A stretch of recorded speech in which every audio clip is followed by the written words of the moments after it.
Irmãos, nós temos a grata satisfação de receber mais uma vez aqui na nossa igreja, como parte da comemoração dos 67 anos de aniversário da nossa igreja, o nosso irmão pastor Lucas. Eu gostaria que vocês o recebessem com uma salva de palmas.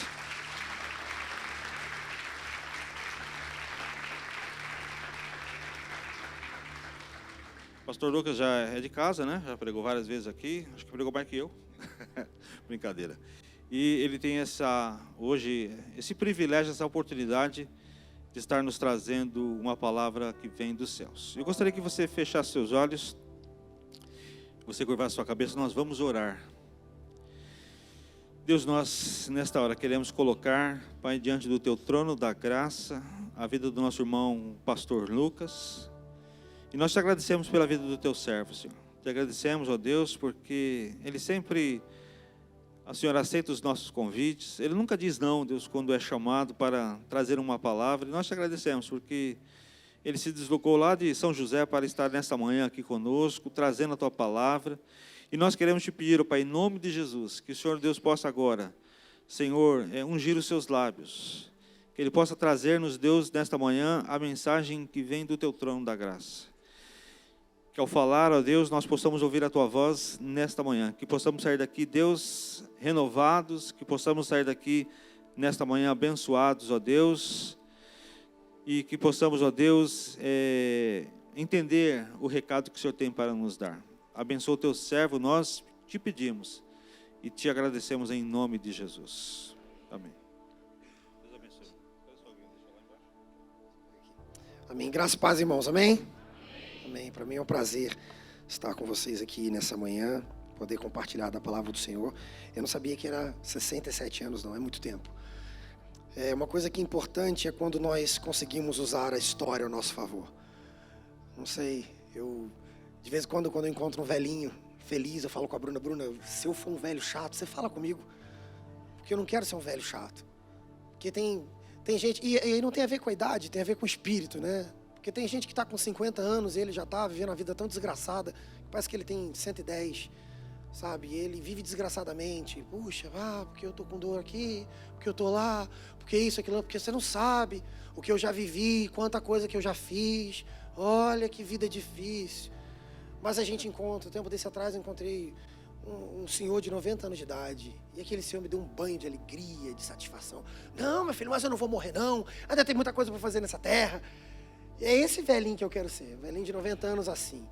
E eu estou falando com vocês porque, assim, essa igreja, a instituição, não vocês, a instituição já está na terceira idade, já está avançando, já não dá para andar na marginal mais, já está avançando a terceira idade, mas que essa história não sirva para a gente falar assim, poxa, quanto machucado, hein? Quantas vezes a gente já caiu, poxa, que difícil. Você não sabe. Puxa vida, eu estou vivo, mas era para eu estar morto. Não, que a gente tenha o espírito renovado por Deus e que ao olhar para trás, o que a gente faça é como Samuel fez depois de vencer a batalha contra os filisteus.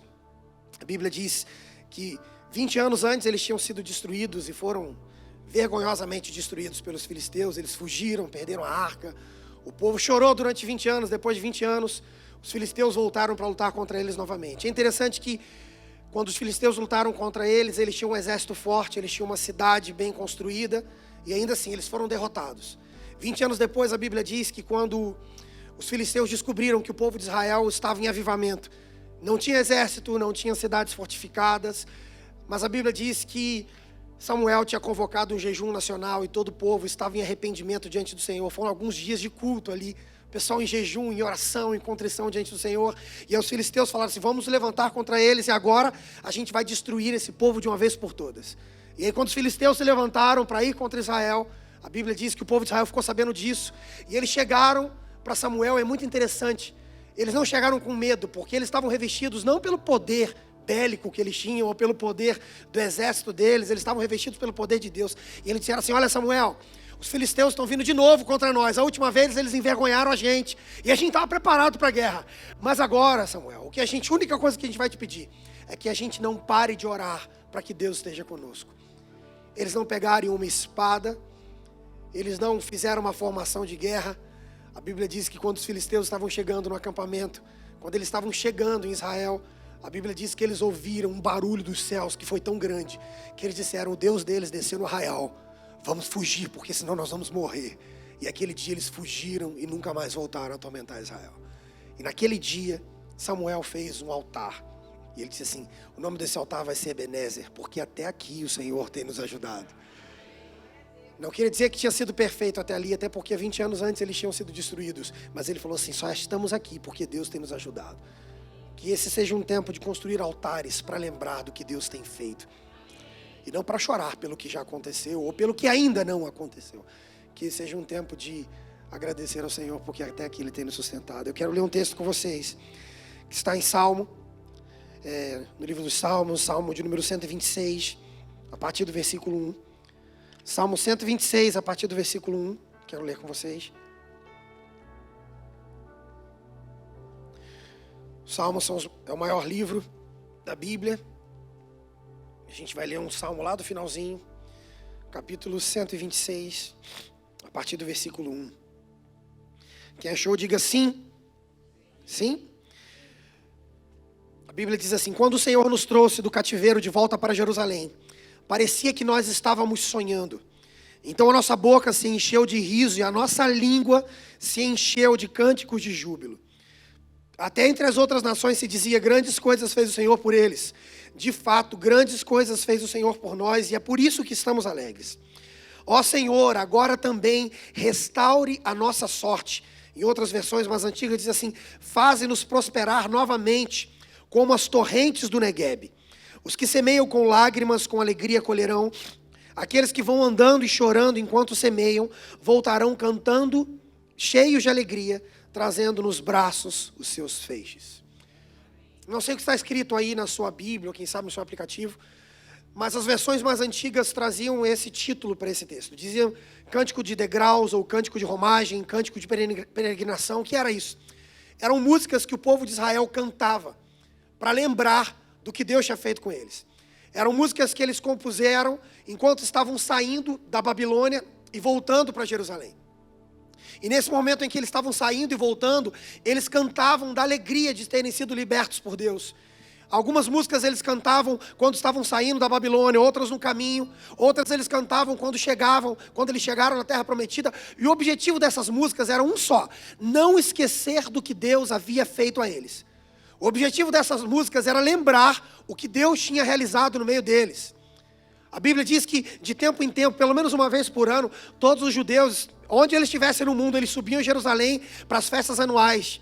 E o que a história nos conta é que todas as vezes que eles subiam para Israel, subiam para Jerusalém, eles cantavam essas mesmas músicas. Todo ano eles cantavam de novo, de quando Deus tirou eles do cativeiro e os levou de volta para a sua terra. Sabe por quê? Porque a gente tem a tendência de esquecer o que Deus fez. É por isso que Samuel construiu um altar e falou assim: ó, o nome desse altar é Ebenezer, para que vocês saibam que até aqui Ele tem nos ajudado. Sabe para quê? Para que as gerações futuras passassem lá e dissessem: olha filho, tá vendo aquele altar? Aquele dia foi um dia que Deus deu vitória para a gente. É por isso que a Bíblia diz que em alguns lugares em que homens tiveram encontros com Deus, mudou-se o nome da cidade. Por exemplo, a Bíblia fala do lugar em que Jacó se encontrou com Deus. O nome daquele lugar, eu não lembro agora qual era o nome daquele lugar, mas o nome daquele lugar se tornou Peniel. Peniel quer dizer: eu vi a face de Deus. Porque o que eles queriam marcar o que Deus tinha feito. Em outro momento, quando ele tem aquela visão da escada com anjos que subiam e desciam, e Deus lá, o nome daquele lugar era Luz, era cidade de luz. Mas a Bíblia diz que depois que ele teve um encontro com Deus ali, ele mudou o nome daquela cidade. E o nome daquele lugar se tornou Betel, se tornou a casa de Deus.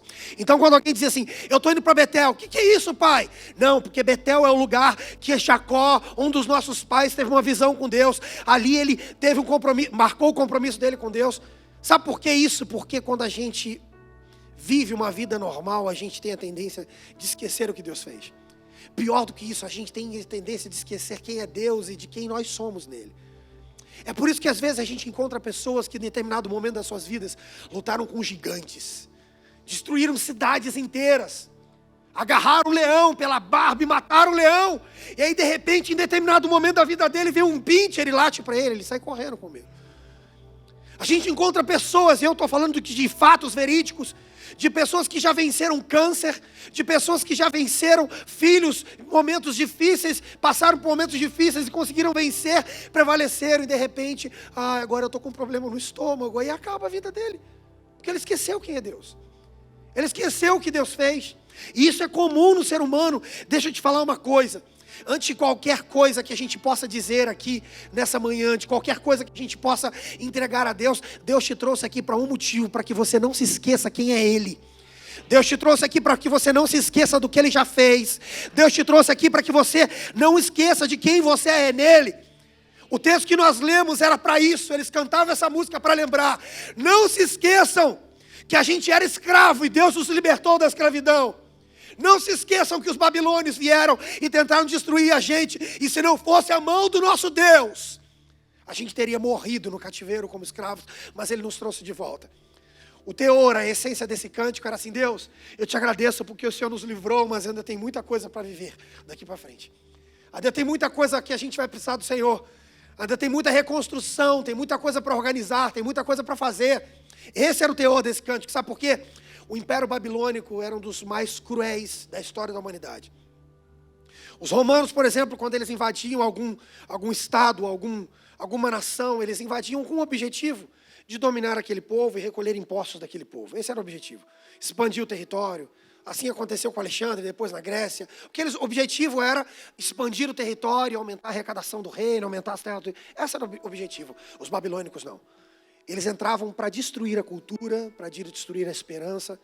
Os babilônios tinham uma maneira de dominar que era terrível. Eles não queriam impostos, eles queriam escravos. Eles queriam destruir a terra e levar os escravos de volta para eles. Era assim que acontecia na Babilônia. Foi isso que aconteceu aqui em Israel. Eles entraram para dominar, e não só para isso, eles entraram para destruir qualquer esperança que tinha de futuro.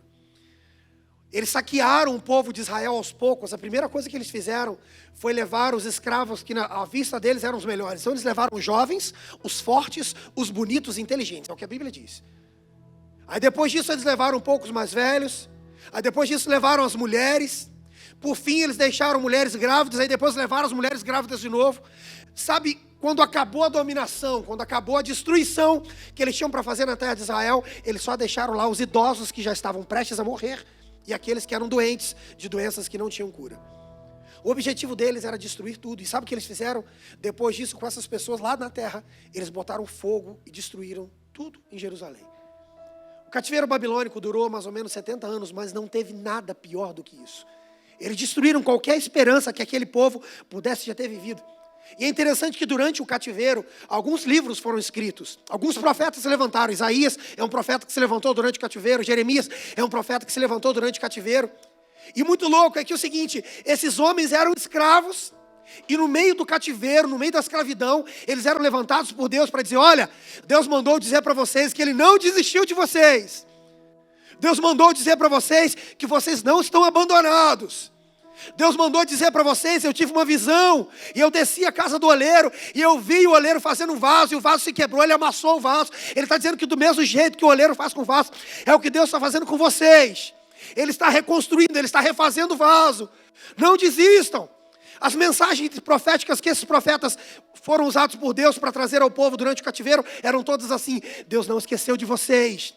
Ele está olhando para vocês. Ele vai restituir tudo, vocês vão voltar para a terra prometida. Ele vai restituir, a restituição que Ele fará, a reconstrução que Ele fará, vai ser completa. Mas imagine você no lugar desse povo, ouvindo isso. E de repente, cara, não está vendo o que a gente está vivendo? Você não sabe como era a glória de Israel? E agora a gente está aqui, trabalhando como escravo, em troca de comida, com medo, sem saber se vão levar nossas filhas para estuprá-las e matá-las, sem saber que vão levar nossas mulheres como escravas, sem saber se a gente vai morrer ou não. E você vem falar para a gente de reconstrução. Você vem falar para a gente que Deus não esqueceu da gente. Não, você não sabe do que você está falando. Deve ter sido muito difícil viver nesse tempo, e principalmente quem tinha uma palavra de Deus nesse tempo deve ter sido afrontado e confrontado de todas as formas possíveis. Sabe por quê? Porque é muito difícil acreditar em restituição e reconstrução quando tudo que se vê é terra arrasada. Talvez aquelas pessoas dissessem: não, você não sabe não, você está falando que Deus vai restituir a gente, mas a terra que a gente estava, acabou. Meu avô acabou de voltar de lá, ele disse que eles botaram fogo em tudo. Eles destruíram o templo.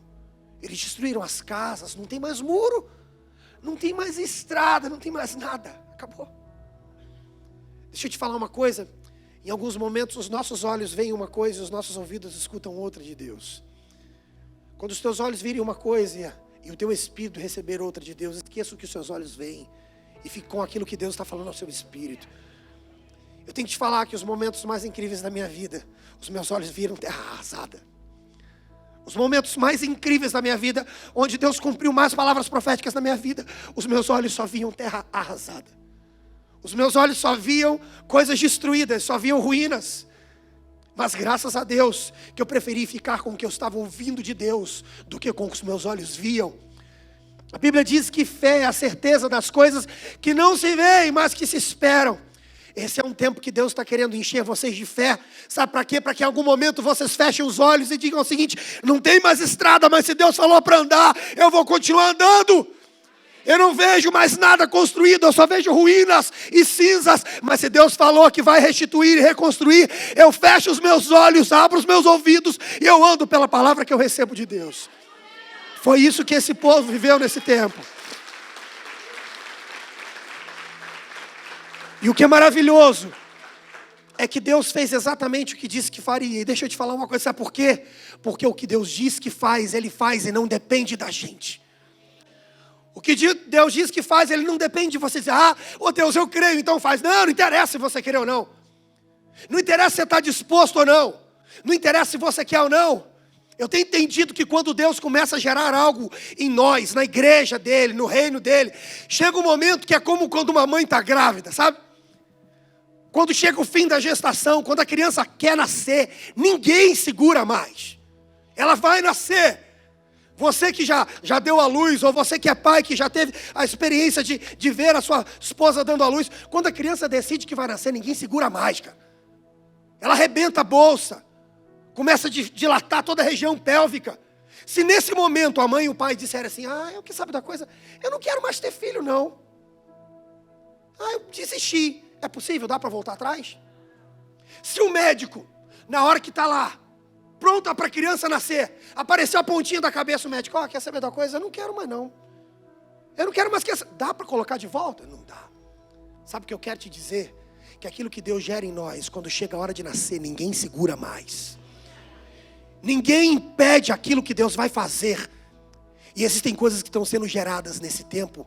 Continue guardando e cuidando das coisas que Deus tem gerado dentro de vocês. Porque quando chegar a hora de nascer, nem você mais consegue impedir. Vai nascer e vai acontecer. Esse povo voltou para sua terra exatamente como Deus tinha falado. E esse texto nos mostra de maneira resumida aquilo que eles viveram quando eles chegaram na terra. E eu quero compartilhar isso com vocês aqui nessa manhã. A primeira coisa que acontece quando eles chegam naquela terra era gratidão pelo que o Senhor tinha feito. Gratidão pela libertação do Senhor. Você pode falar com o pessoal que está do seu lado, tipo assim: gratidão. Fala com o pessoal que está do outro lado: gratidão. Depois de 70 anos, que foi esse o tempo que durou o cativeiro, morte, escravidão, falta de esperança, tristeza. Depois de 70 anos, eles não acreditavam mais que nada pudesse acontecer de bom. Eles não acreditavam mais em restauração. E é por isso que o texto começa dizendo isso. Quando o Senhor tirou a gente da Babilônia e trouxe a gente de volta para Sião, trouxe a gente de volta para Jerusalém, eles falaram assim: parecia que a gente estava sonhando. Parecia mentira. A gente nem acreditava mais. Ninguém mais acreditava. Quando a gente saiu da Babilônia e entrou em Jerusalém, a gente olhava um para o outro e falava assim: cara, é mentira, não é? Não acredito. Deus fez isso mesmo. Nossa, Ele falou e a gente não acreditou, mas olha, Ele fez mesmo. A Bíblia diz que parecia um sonho, é o que eles disseram. Parecia que nós estávamos sonhando. A alegria deles em voltar para casa era imensa. Agora eu quero que você pense o seguinte: um povo que tinha aprendido a viver em cativeiro, um povo que tinha aprendido a viver em escravidão, tudo que eles tinham para contar nos últimos 70 anos da vida deles era desgraça. Tudo que eles tinham para contar nos últimos 70 anos da vida deles era de ruína. Sabe aquele tipo de pessoa que você chega e fala: como é que está? Tudo bem? E ele só te fala desgraça. Aquela pessoa que você nem pergunta mais se está bem. Você cumprimenta: paz, irmão, e sai correndo porque abre a boca, é só desgraça, desgraça. Falar com vocês, eu tinha um amigo, entre aspas, quando ele me ligava, eu não queria atender porque eu sabia que era desgraça. Era só coisa ruim. E aí algumas vezes ele me ligava e eu não atendia. Ele falou: você não atendeu? Eu falei: rapaz, me liga mais tarde. Um dia eu atendi, eu falei, cara, deixa eu te falar uma coisa. Por favor, se você for falar de desgraça, não me liga mais não. Eu falei, se você quiser pedir oração, se você quiser pedir ajuda, agora fica contando desgraça, lamento, murmuração. Faz isso não, cara, você torna o meu dia muito ruim. Então você só me liga quando tiver alguma coisa boa para contar. Sabe quando foi que ele me ligou? Nunca mais. Nunca mais. Talvez o sentimento normal daquele povo fosse esse. Mas o que me chama a atenção é que quando eles entraram na Terra Prometida, preste atenção no que eu vou te dizer. Eles tiraram gratidão e alegria de 70 anos de escravidão. 70 anos de desgraça e eles continuaram com o coração grato. 70 anos de escravidão e eles continuaram com o coração alegre. Sabe por quê? Alegria e gratidão não tem a ver com o que você vive, tem a ver com quem você é. A pessoa que é grata ou que é ingrata não é porque ela tem motivos para ser grata ou motivos para ser ingrata, não. Porque gratidão ou ingratidão é o que flui dela. Não é pelo que ela é, não é pelo que ela recebe ou pelo que ela vive, é pelo que flui dela. Algum tempo desse atrás, uma pessoa bem próxima a mim, eu percebi, de uma época que estava na modinha, todo mundo andando de bota, eu comprei uma bota e eu percebi que ele não tinha uma bota. Cheguei para minha esposa e falei, amor, eu vou dar essa bota para ele. Ela falou, tá bom. Eu falei, senti no coração, vou dar essa bota para ele. Ela falou, tá bom. Eu falei, dá lá. Cheguei a bota, eu tinha usado a bota 2 vezes. Cheguei e falei, cara, deixa eu te falar uma coisa. Eu senti no coração de dar essa bota para você. Quando a gente faz alguma coisa, deixa eu te ensinar. Isso aqui não é só bíblico, não é inteligência emocional. A Bíblia nos diz que nós temos que fazer tudo como se fosse para Deus. Porque quando eu faço as coisas para Deus, eu nunca sofro. Eu fiz para Deus, você não me agradeceu, que se dane, eu fiz para você, eu fiz para Deus. Que vai me recompensar no seu agradecimento. Mas, querendo ou não, a gente puxa a vida. Eu dei uma bota novinha para ele. Esperava que ele, pô, cara, que da hora, eu sempre queria ter. Pô, obrigado, que da hora, eu já tinha visto você usando. Alguma coisa do tipo. Ele pegou a bota, ele olhou, falou, fez assim, sacudiu a cabeça. Aí eu fiz. Aí ele me viu mais uma vez e não falou nada, me viu outra vez. Eu falei assim, e a bota? O que você achou? Ele falou, ficou grande.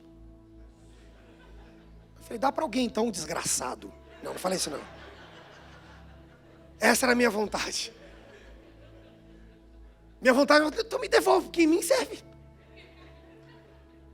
Sabe por que aquela pessoa me devolveu ingratidão? Porque ingrato é o que ele é. Eu estou te falando porque talvez você olhe à sua volta e você veja, pastor, que motivo que eu tenho para agradecer? Se não tem nenhum. Aí agora é que a gente vê o que flui de você de verdade. Se você é grato ou ingrato. Porque talvez esse povo não tinha motivo nenhum para agradecer. Mas eles continuavam com o coração em Deus, é por isso que eles eram gratos. Deixa eu te falar uma coisa. Gratidão não tem a ver com o que você vive, tem a ver com o que você escolhe colocar dentro de você. Gratidão tem a ver com aquilo que você escolhe nutrir o teu espírito. É por isso que lá em Colossenses, o apóstolo Paulo escreve aos Colossenses e diz para ele assim, em tudo deem graças. Ele não diz assim, quando estiver feliz, você agradece. Não, agradece o tempo todo. Quando está ruim, agradece. Quando deu errado, agradece. Se deu certo, agradece. Porque dar graças não tem a ver com o que você recebe, tem a ver com quem você é. E deixa eu te falar uma coisa, se você é do tipo de pessoa que as situações difíceis tiram a tua gratidão, as situações difíceis tiram a sua alegria, se prepare para viver para sempre nas situações difíceis. Porque só passa pela luta aquele que permanece com o coração grato o tempo todo. Deixa eu te dizer uma coisa, as circunstâncias à sua volta podem tocar o teu corpo, mas elas não podem ter poder de tocar o teu espírito. A situação à sua volta pode trazer uma tristeza momentânea para você, mas elas não podem ter o poder de te fazer viver em tristeza, ter o poder de te fazer viver em depressão. Não, não pode. O apóstolo Paulo diz isso. A gente é abatido, mas não destruído. Eu estou triste, mas eu não desisto, eu permaneço. Aquele povo talvez passou por tempos difíceis, mas o contentamento deles não estava na terra, estava no Senhor. A alegria deles não estava no templo, estava no Senhor. E é por isso que eles tiraram a alegria de 70 anos de escravidão, gratidão de 70 anos de ruínas. E perceba que a alegria deles era notável. Eles não disseram assim, quando a gente entrou em Jerusalém, a gente começou a rir. Que legal. Não, não. Eles disseram assim, a nossa boca se encheu de riso. É um termo meio poético. Mas o que eles estavam querendo dizer é o seguinte, cara, a gente não conseguia parar de rir. O riso vinha aos nossos lábios. E de repente, quando a gente percebia, a gente estava cantando. Era riso e música. E a gente olhava um para o outro e ria e cantava. A gente não conseguia se controlar. A nossa boca se encheu. Quando tua boca se enche, você consegue ficar com ela fechada? Você está cheio com a boca de comida. Você consegue? Não consegue, porque eles disseram o seguinte: o riso veio de um jeito que ninguém conseguia controlar. Não era, escuta só, alegria não tem a ver com o que eu faço, tem a ver com aquilo que é incontrolável. Quando Jesus chega e encontra os discípulos, depois que ele tinha morrido, a Bíblia diz que Jesus entra numa casa, eles estavam escondidos. Jesus entra pelo meio, passa pelo meio das paredes, já estava com o corpo glorificado. Prega uma peça neles, porque Jesus chega no meio da sala. Eles estavam trancados, imagina, orando baixinho, morrendo de medo. Jesus morreu, vou morar baixinho. Aí a Bíblia diz que de repente Jesus passa pelas paredes, ele chega no meio da sala. Todo mundo, a Bíblia diz que eles ficaram atônitos. E de repente o que Jesus fala com eles? A minha paz vos dou. Esse cara é louco, paz. Ele acabou de ser morto, agora aparece aqui igual um fantasma. A Bíblia fala também da paz que excede todo entendimento. Sabe quando é que a gente vive em paz, em alegria de verdade? Quando a gente não precisa e não consegue explicar a nossa alegria. A paz que excede em todo entendimento é a paz que ninguém consegue entender, que você não vai explicar para ninguém. A Bíblia diz que a alegria do Senhor é a nossa força. Sem essa alegria a gente não tem força. Quando a gente entende quem é o nosso Deus, a alegria dele nos invade. É a convicção de que ele tem tudo sob controle, vem sobre nós e nos mantém firmes. Tem um texto bíblico que me assusta demais e me encanta o coração, a maneira como a história termina, quando Jairo vai procurar Jesus porque a filha dele estava doente. A Bíblia diz que Jairo era um dos principais da sinagoga. Ele era judeu, praticante, importante. Possivelmente bem conceituado e rico, daqueles que odiavam Jesus. Ele vai até Jesus porque a situação era extrema e ninguém mais podia fazer nada pela filha dele.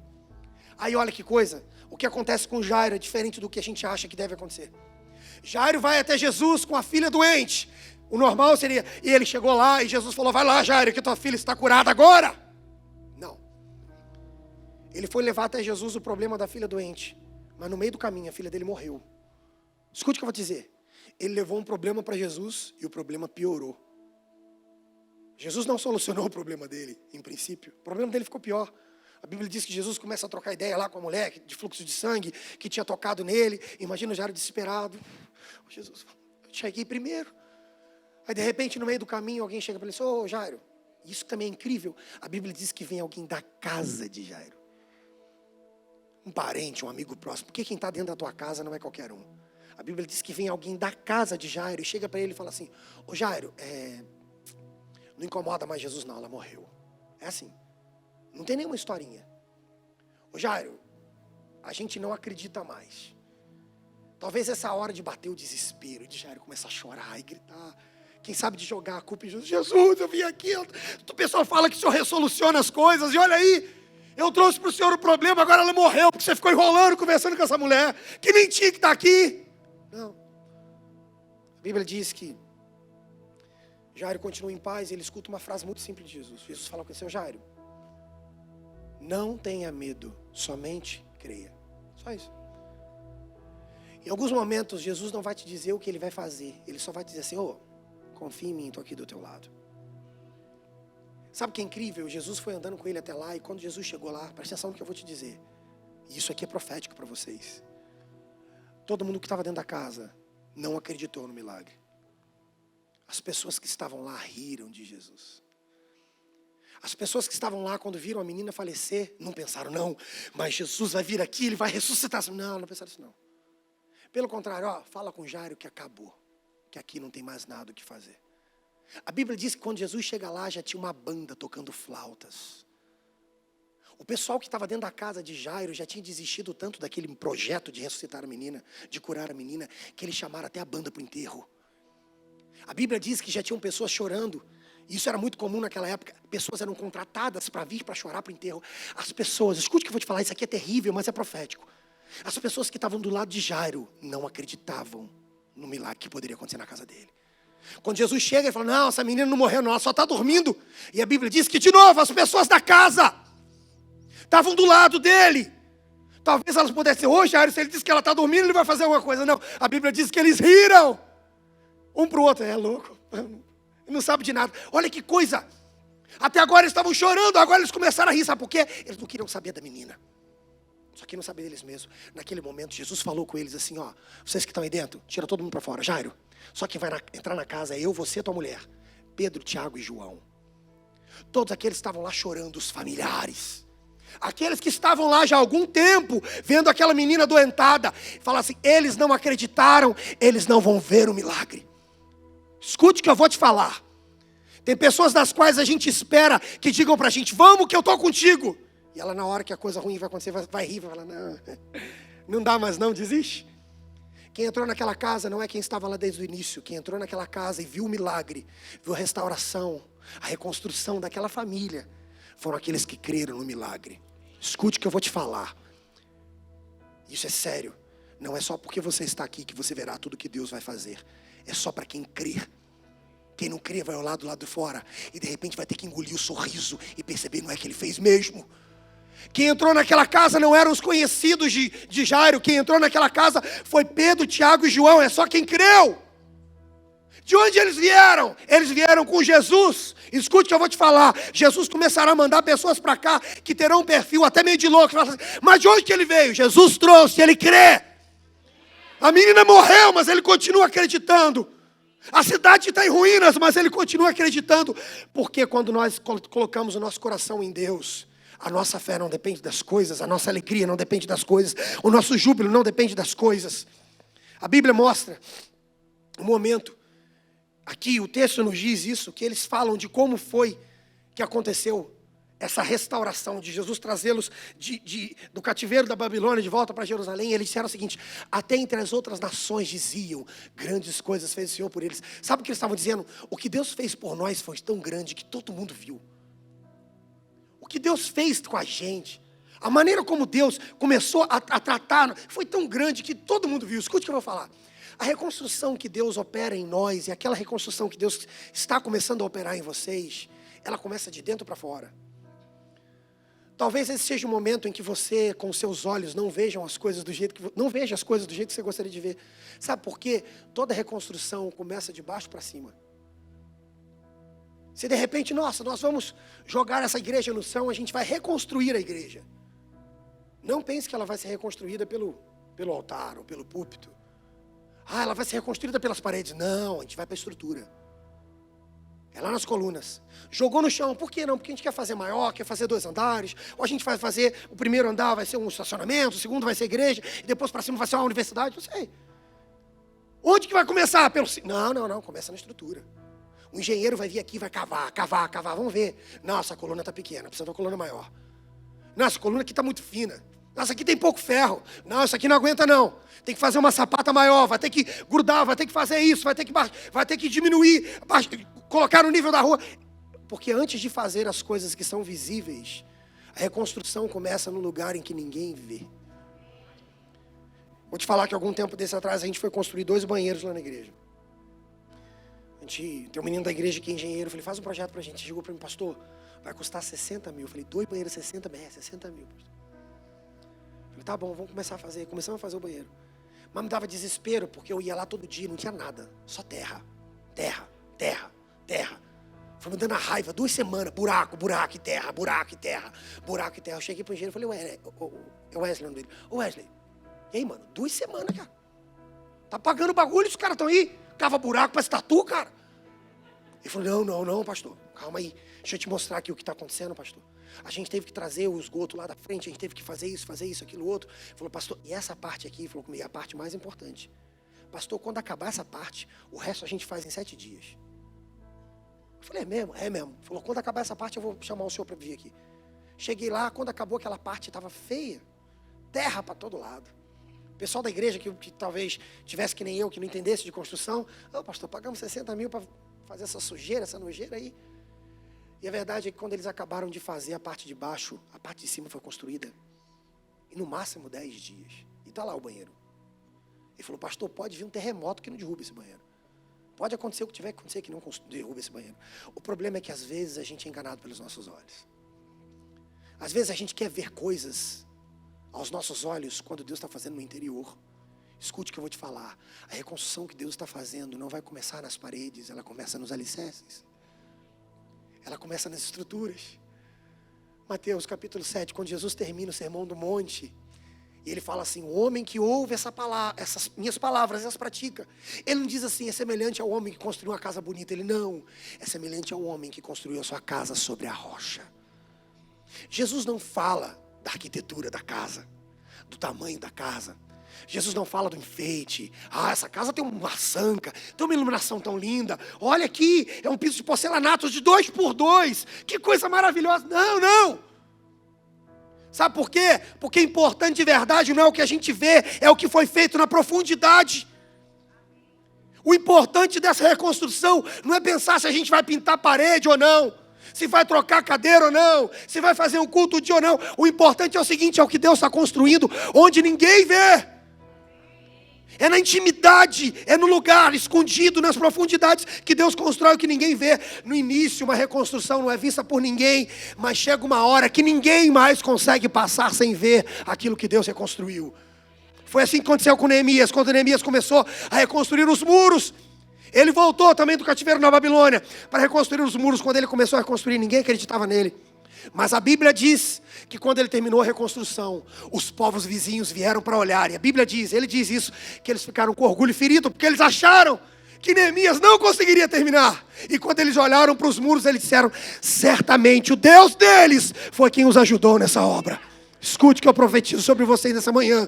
Aquilo que Deus vai fazer aqui não fará com que as pessoas olhem para vocês e digam como eles são bons. Não, será tão incrível que eles dirão assim, eles não fizeram isso, foi o Deus deles que fez. Eles não poderiam fazer isso, foi o Deus dele que fez. Foi o Deus deles que reconstruiu. É assim que acontece uma reconstrução quando vem da parte de Deus. Eles entraram na terra, mas ainda tinha muita coisa para fazer. A segunda coisa que esse texto me mostra é que quando Deus começa a fazer algo, é que a gente abre os olhos de verdade e percebe que ainda tem muito trabalho pela frente. Olha para a pessoa que está ao seu lado e fala para ele assim, tem muito trabalho pela frente. Eles chegaram lá e estavam felizes, sim. Mas quando eles chegaram lá, estava tudo destruído. Quando eles chegaram lá, a terra que eles encontraram não era nem sombra da terra que eles deixaram. A terra de Jerusalém era linda. Jerusalém quer dizer cidade das palmeiras. A terra que eles deixaram era linda. Tinha estradas, tinha um templo que ela tinha sido feito por Salomão, coisa de primeiro mundo. Tinha riqueza, era maravilhoso. Quando eles saíram daquela terra, era tudo maravilhoso. E quando eles voltaram para lá, só tinha cinzas e ruínas. Não tinha mais casas, não tinha mais templos, não tinha mais altares, não tinha estrada, não tinha muro, não tinha nada. O sentimento daquele povo devia ser muito difícil, porque talvez o sentimento deles é assim, tipo, puxa pai, cadê a nossa casa? Então filho, não tem mais. Talvez o sentimento fosse olhar um para o outro, puxa, a gente trabalhou tanto para fazer isso aqui, né? Você lembra da história? Os nossos pais, quanto eles ofertaram para construir o templo? E cadê o templo? Não sobrou nada. Talvez eles olharem e pensar, tudo que a gente ouviu durante toda a vida, tudo que a gente suou para construir, para estabelecer durante toda a vida, os babilônios vieram e destruíram tudo, a gente não pôde fazer nada. Tudo que eles encontraram foi ruínas. Deixa eu te falar uma coisa, talvez essa seja a parte mais difícil de uma reconstrução, lidar com os seus sentimentos. Porque aquilo que as tuas mãos fazem é fácil lidar, agora aquilo que o teu coração sente é difícil lidar com isso. Eles tinham a opção de sentar sobre a cinza e ficar chorando. Oh filho, lembra? Era isso aqui que mamãe falava, era aqui que a gente morava, esse aqui era o teu quarto, mas olha aqui o que tem agora, pedra sobre pedra. Oh filho, tá vendo aquele altar ali? Ali era o templo. Era ali que a gente sacrificava ao Senhor, a presença de Deus descia naquele lugar. Ai filho, era a coisa mais linda. E agora? Acabou, filho. Eles tinham duas opções, ficar chorando pelo que tinha sido destruído. Ficar preso no passado, olhar para frente e falar assim, agora, o que a gente vai fazer? Eu vou te falar uma coisa, se você não aprender a lidar com os seus sentimentos, você não vai viver reconstrução, você vai viver em prisão. Porque quem não consegue lidar com os seus sentimentos, ele está sempre preso. Ele está sempre preso a algo que disseram, algo que fizeram, ou quem sabe algo que não fizeram para ele. Aquele povo não estava ali pensando no que tinha acontecido, eles estavam pensando no que Deus iria fazer. Escuta só, esse é um tempo que vocês estão aqui comemorando uma data festiva de aniversário. Não é um tempo de olhar para trás e de pensar, puxa, mas podia, mas como vai, mas se tivesse isso, não. Aquele povo não ficou reclamando para Deus. É interessante que esse texto, eles não chegam falando, oh Deus, a gente chegou aqui, a gente estava feliz, acabou nossa alegria. Porque essa terra está desgraça, Deus. A gente achou que a gente ia chegar aqui, ia estar tudo prontinho. Mas agora o Senhor falou que ia reconstruir, tá essa bagaceira toda, essa bagunça toda. Ah, não, Deus, vou voltar para a Babilônia? Não. Aquele povo conseguiu controlar os seus sentimentos. Deixa eu te falar uma coisa, o que você precisa fazer para viver uma reconstrução de verdade é controlar o que você sente. Porque um povo que é controlado por seus sentimentos e não os controla, é um povo que nunca permanece em nada. Uma pessoa que não consegue controlar os seus sentimentos e os seus ímpetos que são gerados pelos seus sentimentos, essa pessoa é uma pessoa descontrolada, uma pessoa desequilibrada, é uma pessoa que não dá continuidade em nada. Sabe por que eu estou te falando? Porque às vezes os nossos sentimentos nos mandam fazer coisas que a nossa consciência diz que não. Às vezes os nossos sentimentos nos mandam fazer coisas que o Espírito de Deus diz para a gente que não. E se você é do tipo que não controla seus sentimentos, você vai viver como um louco. E você vai parecer de fato louco, porque quem é controlado pelos seus sentimentos, um dia ele quer uma coisa, outro dia ele quer outra coisa. O mundo aprendeu a dizer isso. Ai, vai lá e faça o que seu coração mandar. Quantas vezes você já ouviu isso? Eu já ouvi isso. Nossa, eu estava pensando, se eu faço isso aqui, eu faço aquilo ali. Ai, faça o que seu coração mandar. Não, isso é demoníaco. O profeta Isaías diz que o coração do homem é desesperadamente corrupto, inclinado para o mal. Faz o teu coração te mandar e você vai para o inferno. Quando é o teu coração que manda em você, você vive em depressão, vive em ansiedade, vive em angústias. As doenças psicossomáticas são para pessoas que em algum momento não conseguiram controlar suas emoções. E eu não estou te criticando, eu só estou te dizendo para não aceitar isso como normal. Eu estou te dizendo para não falar, não, isso é normal mesmo. Porque hoje em dia parece que é tão normal a pessoa. Ai, pastor, mas quem não consegue? Quem consegue passar hoje sem um Rivotril? Eu. Ah, mas quem consegue, pastor, ser um remedinho só para dar, um antiansiolítico, só para dar uma baixada? Eu consigo. Ah, por que, pastor, você tem algo novo de Deus? Não, você não faz ideia. O quanto eu luto com ansiedade, você não faz ideia. O quanto eu tenho um pensamento acelerado, eu luto com isso. Mas eu tenho uma coisa, eu não aceito isso como normal. Porque Deus não me fez para achar isso normal. Deus não me fez para ser coordenado pelos meus instintos, para ser governado pelos meus sentimentos. Deus me fez para pegar todos os meus instintos, todos os meus desejos, todos os meus sentimentos e falar, Deus, eu os entrego todos aos pés da cruz para que o Senhor governe sobre eles. Para que o Senhor domine sobre eles. Deus está te trazendo em lugares para você começar a governar sobre seus sentimentos. Para você começar a dominar as suas ações como homem de Deus, como mulher de Deus. Sabe que reconstruir é muito mais difícil do que construir pela primeira vez. A gente está vendo um lugar para sair do lugar onde nós estamos e ir para um lugar maior. E essa semana eu fui num lugar lá, que é mais ou menos do tamanho que a gente quer. E aí eu levei um engenheiro junto comigo, eu falei, o que dá para fazer aqui? Que a gente quer aumentar o lugar lá. Ele falou, pastor, é o seguinte, ele falou bem assim, se esse terreno fosse um terreno totalmente aberto, se não tivesse construção nenhuma, pastor, a construção aqui ia durar 6, 7 meses no máximo. E aqui, agora, eu já poderia te dizer quanto ia custar, quanto tempo ia levar, como poderia pagar, eu diria tudo. Ele falou, pastor, mas aqui já tem uma construção. E ele falou assim, e reformar, reconstruir dá muito trabalho, pastor. Ele falou, a gente vai levar o dobro do tempo do que se fosse construído zero. Ele falou, outra coisa, pastor, não posso nem dizer quanto vai gastar. Porque eu não sei como é que foi construído isso aqui. Pastor, outra coisa, a gente vai gastar muito tempo quebrando algumas coisas, tirando tudo, refazendo outras. Reconstrução dá muito mais trabalho, é muito mais caro do que pegar um terreno do zero e construir tudo. Porque tem que tirar entulho, tem que limpar. Eu lembro que no seminário, eu estudei no seminário em regime de internato, e a gente fazia vários trabalhos manuais lá. A gente era servente, pedreiro, a gente ajudava a limpar fossa, capinar, a gente fazia tudo. E teve um dia que tinha uma casa lá nos fundos, e a gente foi abrindo o terreno, um terreno matagal alto demais, a gente foi roçando mato, capinando direitinho, e a gente chegou numa casa, era uma casa bem antiga. E aí o pastor chegou para mim, para umas quatro meninos lá, 4 seminários, falou, vocês 5 aqui, tem aí picareta, tem aqui marreta, vocês vão derrubar aquela casa, tá bom? É para demolir a casa toda, não é para deixar nada, deixa no piso. Cara, foi muito da hora, a gente fez aquilo em 2 dias. Sangrou a mão, mas a gente estava na alegria derrubando aquilo, era muito legal. Subiu na parede, falou, não, vamos quebrar aos poucos, não, vamos começar a quebrar nas emendas. Que dá aí a gente derrubava a parede inteira. Muito louco, foi muito da hora derrubar uma casa, assim. 5 homens, derrubamos 2 dias, e não foi 2 dias inteiros trabalhados, não, a gente trabalhava só durante a tarde. E a gente 2 dias depois, pastor, derrubamos a casa toda, é mesmo, vou lá ver. Caramba, vocês fizeram um trabalho bom, hein, que legal. Eu falo assim, então, qual que é a próxima tarefa, pastor? Ele falou, não, agora tem que recolher o entulho. Aí eu falei, mas como? Não, a gente vai construir aqui, vai ficar um entulho aqui. Vocês derrubaram, mata tudo aqui. Pode pegar o carrinho de mão, vai quebrando as paredes aí que vocês quebraram inteiras, quebrando ela, picando elas. Vocês vão ter que levar isso aqui lá para a entrada. Que desgraça de trabalho, a gente ficou 3 semanas fazendo aquilo.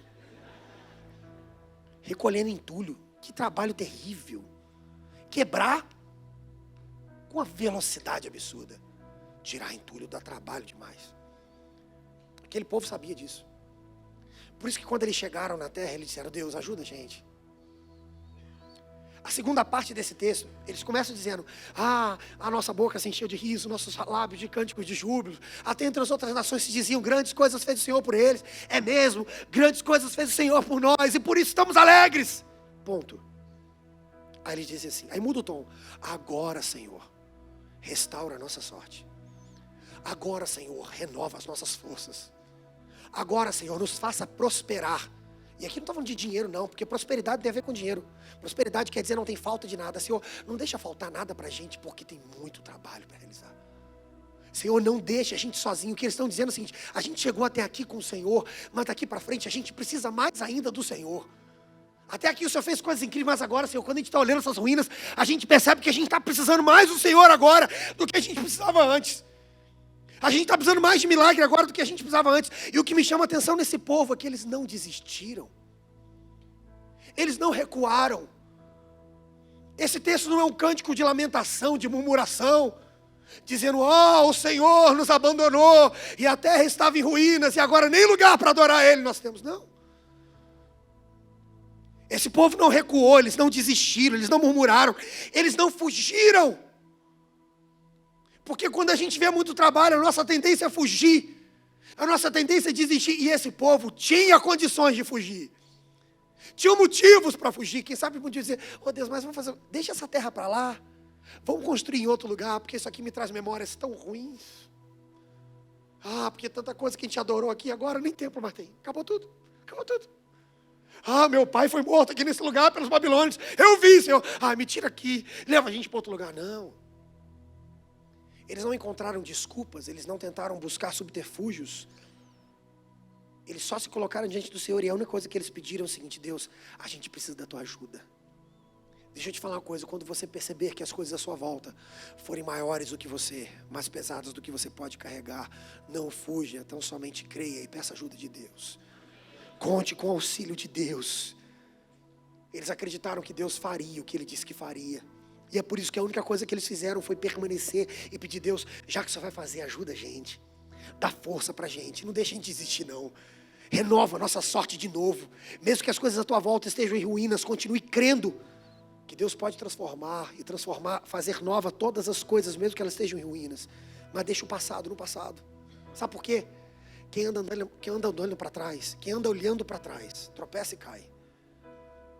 Quem anda pensando no que aconteceu não consegue ver o que está acontecendo agora. Escute o que eu vou te falar. Reconstrução não é reforma. Se você dissesse, pastor, vamos reformar essa igreja. Até para a prefeitura isso. Para você conseguir lá a liberação, reforma é simples. Não, para reformar, porque a gente vai tirar isso aqui, vai colocar ali, vai fechar uma janela. Mas quando tem que mexer em parede, nem a prefeitura aceita como reforma. É uma construção nova, uma edificação nova. O que Deus estava para fazer no meio desse povo aqui não era uma reforminha, não era um puxadinho. Até porque Jesus ensina isso para a gente no Novo Testamento, que Ele não coloca remendo novo em pano velho. Ele não coloca vinho novo em odres velhos. Escute o que eu vou te falar. E abra sua mente para receber isso aqui, que isso é de Deus. O que Deus está para fazer aqui não vai parecer com o que Ele já fez. Não pense isso. Então Deus vai renovar o que Ele fez há 1 ano, há 10 anos, há 20 anos, há 80 anos. O Anderson falou na década de 80, Ele vai renovar o que aconteceu na década de 80. Não, o que o Anderson viveu na década de 80 foi incrível, o que você viveu há 5 anos, há 10 anos foi incrível. E glória a Deus por isso, isso construiu a história dessa igreja e construiu a tua história também. Mas escute o que eu vou te falar, o que Deus vai fazer nesse tempo não se parece com o que aconteceu. Ele não vai renovar o que Ele fez há 10 anos atrás. Ele vai fazer algo totalmente novo. Porque é isso que Jesus faz. É um vinho novo e um odre novo. É um pano novo e um remendo novo. O que Jesus fez lá na festa de Caná da Galileia. A Bíblia diz que o vinho acabou. Chegaram para ele e falaram assim, o vinho acabou. Ele falou, o seguinte, encham 6 talhas de água e tragam aqui. Levam para o mestre de cerimônias. E não tinha mais vinho. E a Bíblia diz que quando o mestre de cerimônias provou a água transformada em vinho, a Bíblia diz que ele não sabia de onde vinha. Quando ele provou aquele vinho, escute, o que ele disse não foi assim, oh, que legal, vocês compraram de novo o mesmo vinho, onde vocês acharam? Que bom, o preço era o mesmo. Eu gosto muito desse vinho. Esse vinho é o melhor que tem para fazer casamento. Não. Quando ele provou do vinho, ele falou, de onde veio esse vinho? Eu nunca provei. Eu não conheço essa marca. Que vinícola que é essa? De onde que veio esse vinho? Sabe por quê? O que Jesus fez não foi renovar o vinho que já tinha naquela festa. O que Jesus fez foi fazer um vinho totalmente do novo. Totalmente do zero. Tome posse disso. O que Deus quer fazer aqui não será parecido com nada que Ele já fez. E eles terminam dizendo assim, restaure a nossa sorte como as torrentes do Negueb. Negueb era um deserto que ficava ao sul de Jerusalém. Como um deserto, como todo deserto, seco, extremamente árido. Mas o deserto do Negueb ficava num vale. Ao redor do Negueb tinha uma cordilheira de montanhas muito altas. E na época do inverno, o topo daquelas montanhas congelava. É muito comum isso até hoje, isso que eles pediram, isso aqui acontece até hoje lá. Você pode procurar isso no seu YouTube, depois entra lá, procure Torrentes do Negueb. Você vai encontrar um vídeo sobre isso aqui. As torrentes do Negueb são o seguinte, aquela cordilheira de montanhas muito altas em volta do vale do Negueb, em volta do deserto do Negueb. As montanhas lá no topo ficam congeladas, mas aí quando vem o verão, todo aquele gelo se descongela. E aquilo que era gelo, então, vira uma torrente de água. E as águas que estavam concentradas, congeladas, no topo dos montes, elas se descongelam e todas elas vêm e elas se reúnem no Negueb. Uma vez por ano, descem torrentes de água de todos os montes em volta desse deserto. E esse deserto se torna um rio violento, caudaloso, muito forte. Uma vez por ano, vai gente do mundo inteiro para o Negueb nessa época, para ver as águas descerem. É incrível, procure isso no seu YouTube, você vai ver isso. É incrível porque a gente vê imagens aéreas assim, de um lugar desértico e de repente começa a descer água do monte do outro, e o povo que está ali para ver começa a correr. É uma loucura! Porque era um deserto, mas uma vez por ano vira um rio. Era um deserto morto, seco, árido, mas uma vez por ano se torna uma terra cheia de vida. Escute só, até peixes é possível ser pescado no deserto do Negueb uma vez por ano. Sabe o que eles estavam dizendo para Deus? Deus, assim como aquele deserto, uma vez por ano é visitado pelas águas que descem do alto, derrame dessas águas sobre nós, para que aquilo que agora parece ser seco se torne vida, para que aquilo que agora parece ser deserto se torne um manancial de águas, para que aquilo que parece que não tem mais vida nenhuma, aquilo que parece que já morreu, que as águas do Senhor passem sobre nós, trazendo vida novamente, trazendo riqueza novamente, alegria novamente, esperança novamente. Quando as águas do Senhor vêm sobre nós, até os desertos se tornam mananciais de águas vivas, até lugares secos se tornam verdes novamente. O que parecia que não tinha mais vida, salta de alegria. É isso que eles pedem para o Senhor. Deus, assim como as águas descem do alto e transformam o deserto no Negueb, transforma o deserto das nossas vidas. E eles terminam esse texto falando de colheita. O que eles falaram, eles ainda não estavam vivendo. Isso é muito incrível, eles falaram de uma colheita que ainda não estava acontecendo. Eles começam agradecendo, depois eles falam, Deus, não esquece da gente, renova a nossa força, manda as águas do céu sobre nós. É isso que eles estão dizendo. E eles terminam dizendo o seguinte, mas eu tenho certeza que a gente vai colher. É isso que eles estão dizendo, eles terminam dizendo assim, aqueles que semeiam com lágrimas, com alegria colherão. Aqueles que vão andando e chorando enquanto semeiam, voltarão cantando, cheios de alegria, trazendo nos braços os seus feixes. Essa é a conclusão daquele texto. O que eles estão dizendo é o seguinte, Senhor, agora a gente está plantando. Agora a gente está semeando. Mas a gente tem certeza que vai chegar uma hora que a gente vai colher. Aquele que anda chorando enquanto semeia, ele vai voltar com júbilo de alegria, com a sua colheita nos braços. Eles tinham convicção disso. Deixa eu te falar uma coisa. O tempo de semear na terra é um tempo sempre difícil. Naquela época mais ainda. Hoje em dia tem Tem máquinas que fazem a semeadura, máquinas sementeiras, colheitadeiras. O homem senta na cabine com ar-condicionado e só aperta o botão e vai. Espera para ver a máquina semeando. Naquela época, não. Naquela época, o momento de semear a terra era muito difícil. E um boi na frente puxando o arado, ou então pessoas mesmo que puxavam o arado. Atrás iam algumas pessoas e elas iam descalças, ou no máximo com um calçado bem fininho, porque a terra tinha acabado de ser arada.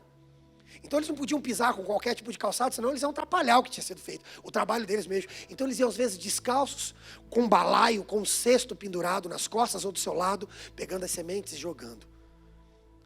Geralmente o tempo de semear é um tempo de calor, um tempo de verão, muito sol na cabeça.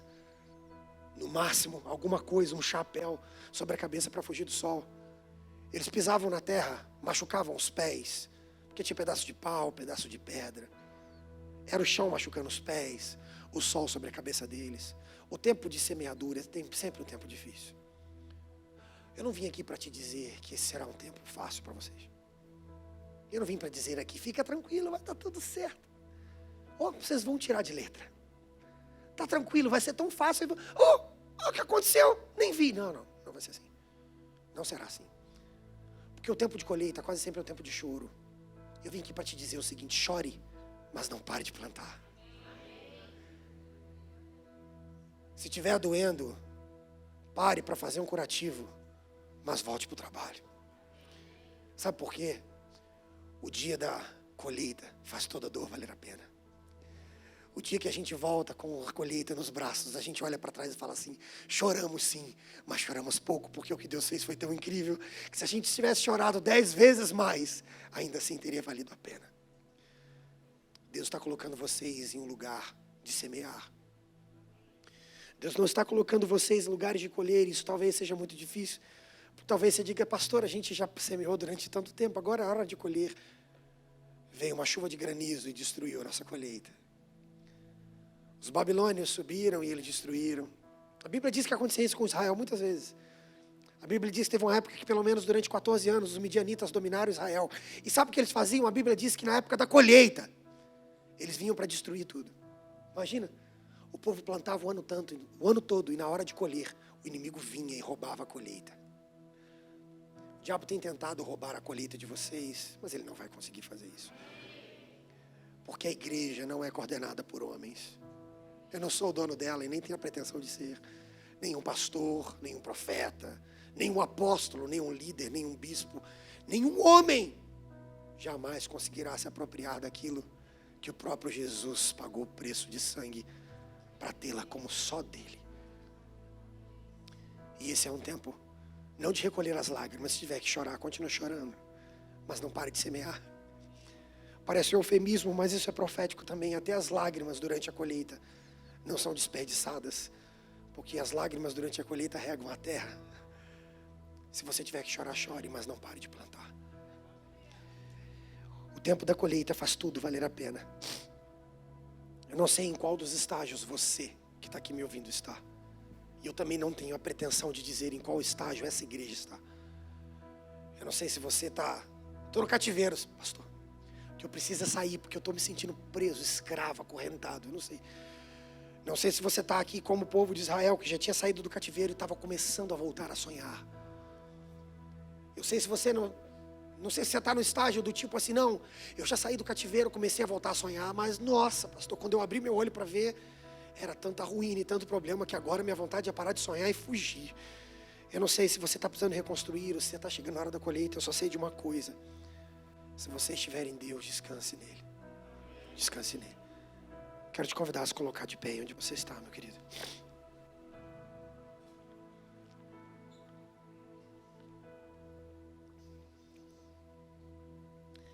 Esse não é o tempo daqueles que são fortes. Esse é o tempo daqueles que reconhecem que são fracos e que precisam de Deus.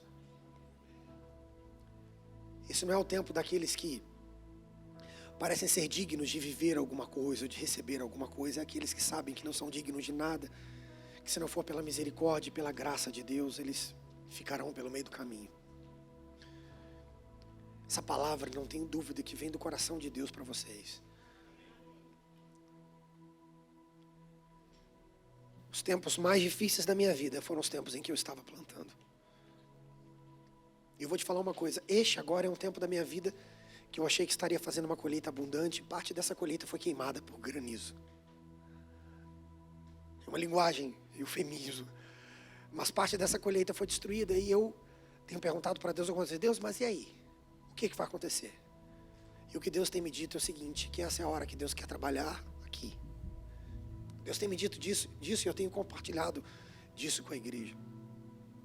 Que esse não é um tempo que os nossos olhos verão aquilo que eles querem ver. Esse é um tempo de Deus tocar no nosso caráter. Esse é o tempo de Deus tocar na nossa vida com Ele, na nossa intimidade. Talvez você que está aqui, talvez você espere: não, agora Deus vai fazer isso, Deus tem que fazer aquilo outro. Não, primeiro Deus não tem que fazer nada. O que Ele faz é por misericórdia, graça e só por isso. Porque o que eu mereço, não sei vocês, o que eu mereço é o inferno. Nada mais do que o inferno. Esse é o tempo de abrir o coração e falar: Deus, tem choro, mas tem um coração que está desejoso plantar. Deus, os meus olhos estão vendo ruínas, mas eu tenho certeza que o Senhor vai fazer algo. Quero convidar você aí no seu lugar a fechar os seus olhos, meu querido. Quero te convidar a se colocar diante do Senhor nessa manhã. Esse é um tempo, Deus não está procurando Saúl. A Bíblia diz que quando Saúl foi encontrado pelo povo de Israel, a Bíblia diz que Saúl chamou muita atenção. Porque a Bíblia diz que ele era o cara mais alto de Israel. A Bíblia diz que os homens mais altos de Israel davam no ombro de Saúl. Você entende o quanto ele era alto? Saúl era alto, forte demais. Todo mundo via Saúl. Talvez você olhe à sua volta e fale assim: pastor, os Saúls foram embora. Aqueles que a gente achou que poderiam ser fortes para ajudar a gente foram embora. Escute, Deus não está procurando Saúl. Esse é o tempo que Deus tem levantado pequenos Davis. Homens que só têm uma coisa: um coração sincero entregue a Deus. Deus não está procurando Saúl, Ele está procurando Davis. Aqueles que se assentam no trono de Deus não são aqueles que parecem ser dignos deles, são aqueles que sabem que não são dignos dele. Quero convidar você, Davi, que está aqui neste lugar. Quero convidar você, Neemias, que está aqui nesse lugar pensando: eu queria tanto reconstruir, pastor, mas não sei nem por onde começar. Quero te encorajar a fazer isso. Chega na tua casa essa semana e leia o livro de Neemias. Neemias também passou por isso. Por onde começar? A Bíblia nos mostra o coração de Neemias triste por tudo que tinha acontecido. A Bíblia diz que quando chegaram para ele e disseram para ele como estava Israel, a Bíblia diz que ele chorou. E ele falou: o que eu posso fazer pelo meu povo? E Deus deu uma direção para eles, para ele. Esse é o tempo dos Davis e dos Neemias se levantarem, sabendo que não tem forças em si mesmo, que os seus olhos veem ruínas, mas que o seu coração está sendo aquecido por um fogo que vem dos céus. Os seus ouvidos estão ouvindo direções que não podem vir de homem, senão de Deus. Quero convidar você, Davi, que está aqui neste lugar, a você, Neemias, que está aqui nesse lugar. Quero te convidar a vir aqui à frente. Você pode vir aqui, eu quero orar com você aqui nessa manhã. E eu quero te fazer um convite especial aqui também nessa manhã. Se você está aí no seu lugar e você sabe que não consegue sozinho, eu quero te convidar a sair do seu lugar, trazendo alguém junto contigo. Você pode pegar na mão de alguém, trazer uma pessoa junto contigo, não tem problema não. Eu nem conheço direito. Pega na mão e fala: vamos lá comigo, que eu preciso de você. Escute o que eu vou dizer. Escute o que eu vou dizer. Quando Neemias começou a reconstrução, ele começou pelos muros. Talvez as pessoas quisessem que as casas fossem reconstruídas primeiro. Talvez as pessoas quisessem que as estradas fossem reconstruídas primeiro. Talvez elas quisessem que o templo fosse reconstruído primeiro. Mas ele falou: a gente vai construir o muro. Sabe por quê? Porque o muro serve para não deixar mais o inimigo entrar. Mas está tudo destruído. Não, vamos construir o muro. Porque o muro serve para que os inimigos, os exércitos inimigos não consigam mais entrar. Porque o que a gente vai fazer aqui vai ser tão grande que o diabo vai tentar entrar para destruir tudo. Mas a gente vai construir muros muito altos. É interessante que quando Neemias começou a construir, nem sei se ele acreditava. A Bíblia diz que chegavam para ele e diziam assim: Neemias, isso aí não vai dar certo não, para com isso. A Bíblia diz que tinha um homem chamado Sambalate, que falou: Neemias, vocês estão gastando tempo, gastando força, gastando dinheiro. Ele diz assim: a primeira raposinha, o primeiro filhote de raposa que botar a pata nesse muro vai cair tudo, porque já caiu tantas vezes. Desiste disso aí. Algumas vezes a Bíblia diz que eles quiseram tirar Davi, Neemias. Você que está na frente, pode chegar mais aqui. Chega mais perto aqui, para todo mundo chegar perto, por favor. Chegue aqui mais perto, para todo mundo poder chegar aqui perto. Algumas vezes tentaram ir até Neemias para fazê-lo parar de trabalhar. Algumas vezes tentaram falar: Neemias, a gente precisa falar contigo, desce daí do muro. Vem cá que a gente quer falar contigo. Sabe o que me encanta? É que Neemias nunca parou de trabalhar para dar ouvido ao que disseram para ele. As críticas vieram, as afrontas vieram, mas ele nunca parou. E teve um momento que ele falou o seguinte: eu não posso parar de trabalhar, porque eu estou envolvido em uma grande obra. Pense o que vocês quiserem pensar. Eu acredito no Deus que me colocou aqui diante dessa reconstrução. É isso que ele estava dizendo. Quero te convidar aqui na frente. Se você veio sozinho, eu quero te convidar a olhar para a pessoa que está do seu lado aí, abraçar, procurar um amigo, alguém que seja do seu ministério, da tua célula. Alguém que você sabe, não, aquele ali, pastor, eu estou vendo que ele está fraco, eu vou abraçar ele. Pastor, não sou eu que estou fraco, eu vou procurar alguém, algum Davi aqui que está perto de mim. Esse não é o tempo de olhar para o tamanho da reconstrução que tem que ser feita. É o tempo de olhar para o seu Deus. Você pode fechar os seus olhos e começar a orar por essa pessoa. Te convido a fazer isso, feche seus olhos e comece a orar por essa pessoa. Esse não será um tempo em que grandes coisas acontecerão aos nossos olhos, mas será um tempo em que grandes coisas acontecerão no nosso espírito. Será um tempo em que coisas inexplicáveis acontecerão na nossa intimidade. Será um tempo em que a força do Senhor será gerada sobre nós. Será um tempo em que a alegria não terá explicação, em que a paz não terá entendimento. Oh Deus! Oh Jesus! Eu vou construir.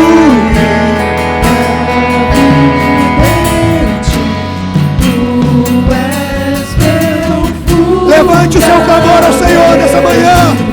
Levante o seu clamor diante do Senhor.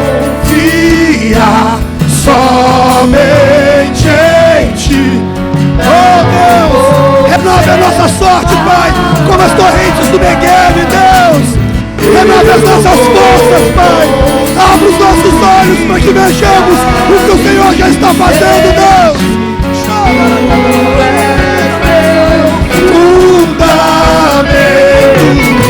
Eu vou confiar somente em Ti, Senhor. Não vou ser abalado. Santo és incomparável. Oh Pai, que se levante os Neemias, Pai. Que se levante o espírito de gratidão. Oh Pai, que se levante uma força que não é explicável, Deus.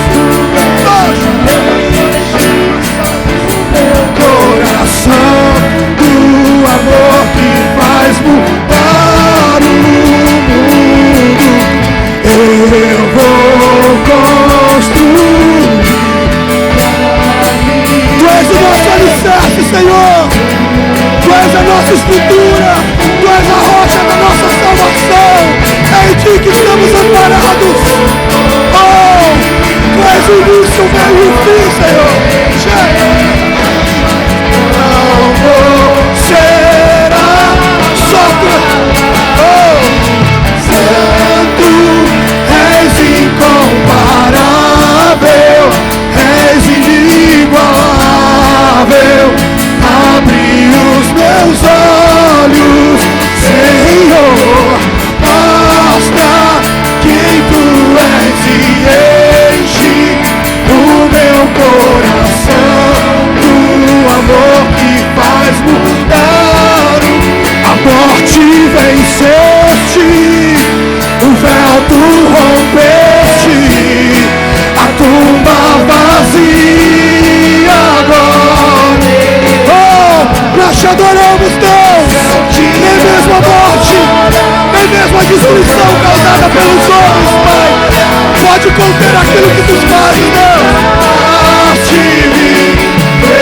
És invencível, és invencível. Não há outro como nosso Deus. Hoje pra sempre reinarás. Teu é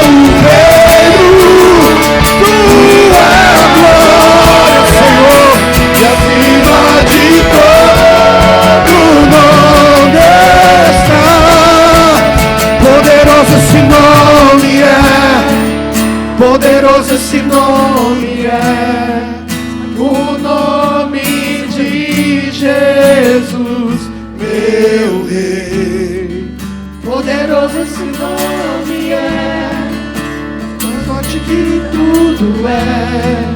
Poderoso esse nome é, o nome de... Você pode dizer isso de novo, poderoso. Poderoso esse nome é, o nome de Jesus. Escute o que eu vou te dizer. Escute o que eu vou te dizer. Preste atenção nisso. Não tente olhar para o que ainda não aconteceu. Muito triste focar a sua vida no que ainda não deu certo. No que ainda não aconteceu, você vai viver triste, chorando, reclamando. Enquanto você focar no que ainda não aconteceu, comece a partir de hoje, igual o povo de Israel. Tem muita coisa para fazer? Tem, mas olha o que Deus já fez. É por isso que a gente está com os lábios cheios de alegria. Por isso que a gente está cantando músicas de júbilos. Alguém olha, se alguém chegasse na terra, mas vocês estão rindo por quê? Está tudo destruído. Mas você não sabe o que Deus já fez. Não pense no que ainda não aconteceu, pense no que Ele já fez. E deixa eu te falar outra coisa. Não coloque seus olhos no fim da caminhada. Às vezes a gente é tomado pela ansiedade. Agora está acontecendo, mas será que daqui a 10 anos, será que vai estar como? Daqui a 10 anos eu vou estar assim, eu vou estar assado. Como é que vai estar a igreja? Como é que vai estar o meu ministério? Eu queria tanto chegar. Não dá para chegar lá. Se você pensar no que está acontecendo lá. Escute só. Foque no processo. Foque na caminhada. Aquele povo só conseguiu reconstruir tudo porque foi um passo depois do outro. Quando Deus chegou para Abraão, Deus falou: Abraão, eu vou te levar para um lugar, mas primeiro a gente vai andar junto. O objetivo não era Canaã, prova disso que Abraão não chegou em Canaã, ele morreu muito antes de Canaã. O objetivo era andar com Deus, crer em Deus. Abraão é chamado pai da fé, não porque ele entrou em Canaã, mas porque ele acreditou e andou por onde ele nem imaginava que podia andar.